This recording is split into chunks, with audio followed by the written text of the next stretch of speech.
안녕하세요. 경제학 원론 23번째 시간입니다. 저희 1장부터 22장까지 미시경제학 부분을 다 완료를 하고 이제 거시경제학 파트로 넘어오게 되었습니다. 23번째 장, 국민소득의 측정입니다. 거시경제학의 첫 번째 장이고요. 거시경제학 기본 개념인 국민소득, 국민생산 뭐 이런 부분에 대해서 기본적으로 살펴보도록 하겠습니다. 국민소득의 측정, 국민소득을 어떻게 측정하느냐 뭐 이런 기본적인 내용이 되겠습니다. 이제까지 미시경제학에 대해서 쭉 공부를 해왔는데 미시경제학, 거시경제학 다시 한번 살펴보면요. 미시경제학, 개별 소비자,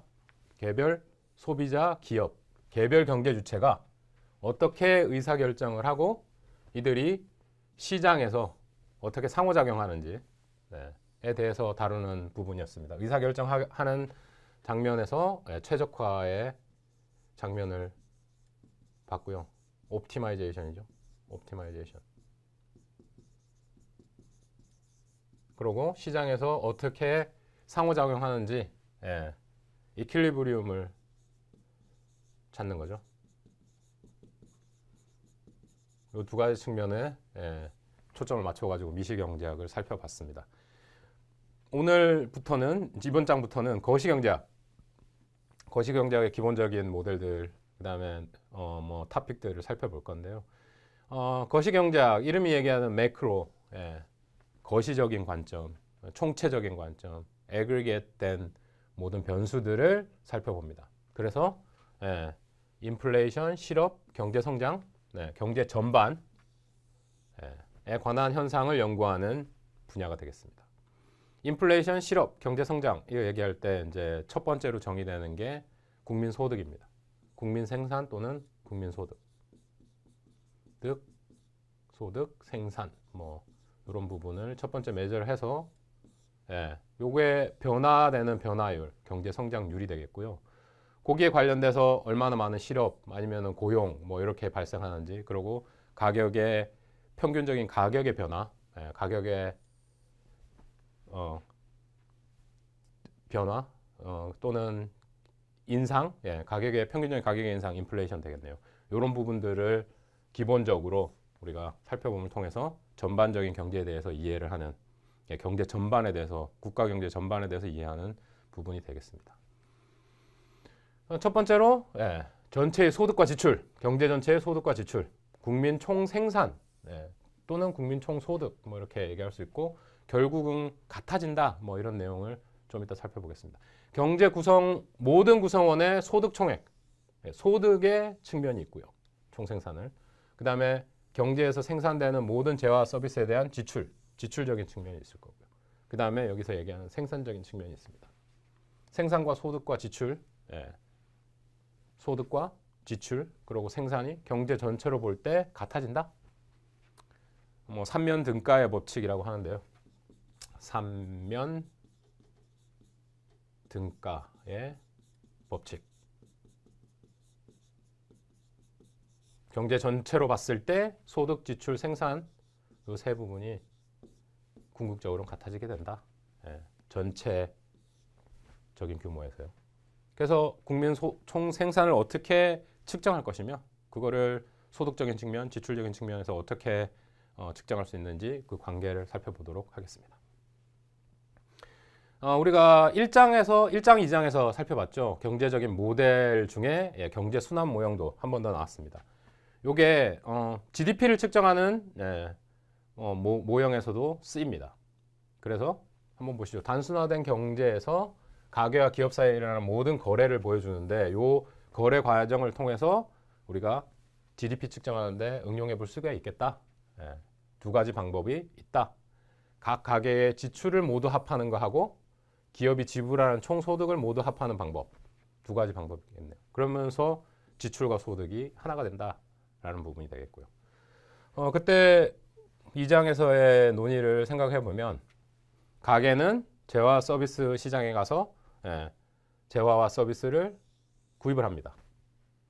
기업은 재화 서비스를 만들어서 생산해서 판매를 하죠.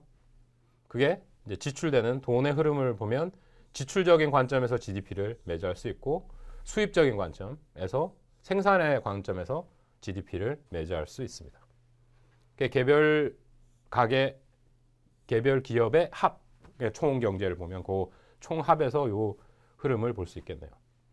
그 밑에 흐르는 방법은 생산 요소 시장에서는 가게가 노동, 토지, 자본을 생산 요소를 제공하고, 그죠? 공급하고 소득을 얻고요. 그러니까 소득 측면의 GDP, 지출 측면의 GDP, 수입 측면의 GDP 다 같아진다. 그래서 생산 요소가 흘러감으로 인해서 여기에 돈이 반대 방향으로 오게 됩니다. 3면 요 세 가지 측면의 GDP가 동일하게 된다. 총 경제 측면에서 그렇다라는 겁니다. 그리고 한 번 더 이게 경제 순환 모형을 통해서 우리가 GDP를 어떻게 측정할 건지 세 가지가 같아지는지를 살펴볼 수 있습니다. 국민 총생산 GDP죠. Gross Domestic Product. 예전에 국제 무역이 많이 발달하지 않았을 때 또는 각각의 기업의 내셔널리티가 중요했을 때는 우리 GNP라는 매저를 썼습니다. Gross National Product. 그런데 요새는 국제 기업도 많아지고 멀티 인터내셔널 엔터프라이즈가 많아짐에 따라서 우리는 도메스틱 프로덕트를 더 많이 쓰고 기본적으로 사용하고 있습니다. 그러니까 각 국가 내에서 생산되는 도메스티클리 생산되는 총 생산을 보고 있고요. 예전에는 내셔널리티를 중요시했지만 이제는 국가 내. 그러니까 다른 나라의 기업들이 우리나라에 들어왔더라도 그 국가 경제, 고용, 그다음에 생산 측정하는 부분이 있기 때문에 우리가 뭐 한국 기업이 미국에 나가 있어서 한국 기업의 내셔널리티를 가지고 있지만 거기서 생산한 거는 여러 가지 국가 경제적 차원에서 영향을 더 많이 주는 거는 도메스틱한 부분에 있고 그런 방법 또는 현상들이 나타남을 통해서 우리가 GDP라는 매저를 훨씬 더 많이 씁니다. 다시 국내 총생산에 대해서 생각을 해보면요. 한 나라 안에서 일정 기간 동안 생산된 모든 최종 재화와 서비스의 시장 가치 되겠습니다. 그것을 국내 총생산이라고 합니다. 한 번 더요. 한 나라에서 어떤 범주는 한 나라죠. 내셔널로 합니다. 도메스티클리 그 다음에 일정 기간 동안 보통 1년 단위로 많이 계산합니다. 1년 동안 생산된 모든 최종 재화와 서비스 중간재 우리 매저하지 않습니다. 최종 재화의 시장 가치 시장에서 거래된 재화와 용역만이 GDP에 포함됩니다. 되셨죠? 최종 재화와 서비스의 시장 가치 시장 가치는 시장 균형 가격에 의해서 측정된 최종 생산물의 가치 그죠? 한 나라 안에서 범위 한 나라 그 다음에 기간 1년 그죠? 그리고 최종 생산물과 서비스 최종 생산물 재화와 서비스의 시장 가치 시장 가격으로 측정합니다. 정의가 이렇게 되고요. 다시 세부적으로 살펴보면 한 나라에서 생산자의 국적, 내셔널리티에 관계없이 영토 안에서 이루어진 생산활동의 가치를 측정하는 거고 일정 기간, 보통 1년이 주로 많이 쓰이는데 뭐 특별히 분기, 1, 4분기, 2, 4분기, 3, 4분기, 4, 4분기, 분기로 쿼터로 계산하는 경우도 있습니다. 생산활동의 가치, 그죠? 가치. 분기 GDP 발표 시 계절 조정이 있다. 그러니까 시즈널 어저스먼트가 있다. 뭐 이런 부분이 되겠네요. 그래서 뭐 분기별로 다시 매주했다가 1년치로 합쳐서 보통은 1년치로 분석을 많이 합니다. 생산된 국민 총 생산이니까 프로덕트 생산된 그 해 생산된 재화와 서비스만 포함한다. 그 해 내에 포함된 생산된 재화와 서비스만을 포함합니다. 중고차 거래되더라도 GDP에 잡히지 않습니다. 그러니까 중고차 같은 경우는 작년에 생산된 차를 타다가 내가 지금 팔았어요. 그건 GDP에 포함되지 않죠. 작년에 그 차가 생산됐다면 작년 GDP에 벌써 계산이 됐습니다. 그 중고차 거래, 중고상품의 거래는 당해 년도, 올해 년도에 국민총생산에 포함되지 않는다. 그 부분 아셨으면 좋겠고요. 한 번 더 하자면 한 나라에서 일정 기간 동안 생산된 시장 가치의 총합 모든 최종 재화와 서비스의 시장 가치 모든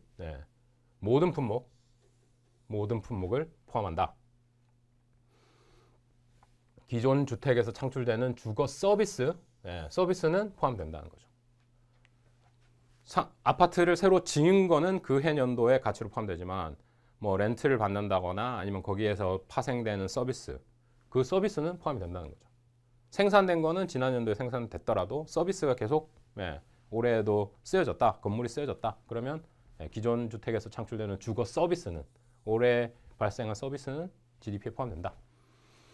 최종제와 서비스, 중간재 가격, 중간재 가격은 최종재 가격에 포함되므로 제외된다. 그렇죠? 뭐 빵집에서 빵을 생산하는데 최종 제한은 빵이 소비자한테 거래됩니다. 거기에 쓰였던 밀가루, 설탕, 뭐 계란, 뭐 이런 모든 것들은 중간재니까 빵을 생산하기 위해서 쓰여진 요소니까요. GDP에 포함되지 않습니다. 그럼 이중 계산이 되겠죠. 그거까지 계산하고 또 빵도 계산하고. 그래서 빵 가격을 생산할 때 앞에 쓰였던 생산 요소를 포함했다면 그 가격을 빼줘야 된다는 거죠. 최종 재화와 서비스, 그러니까 소비자한테 팔리는 최종 재화 서비스의 시장 가치다. 시장 가격을 기준으로 합하여 경제활동 지표를 도출한다. GDP를 도출한다는 겁니다. 한 번 더 얘기하자면 한 국가 내에서 1년 동안 생산된 최종 재화와 서비스의 시장 가치가 GDP가 되겠습니다. 그 정의에 의해서 어떻게 측정해야 될지 설명이 다 들어있죠.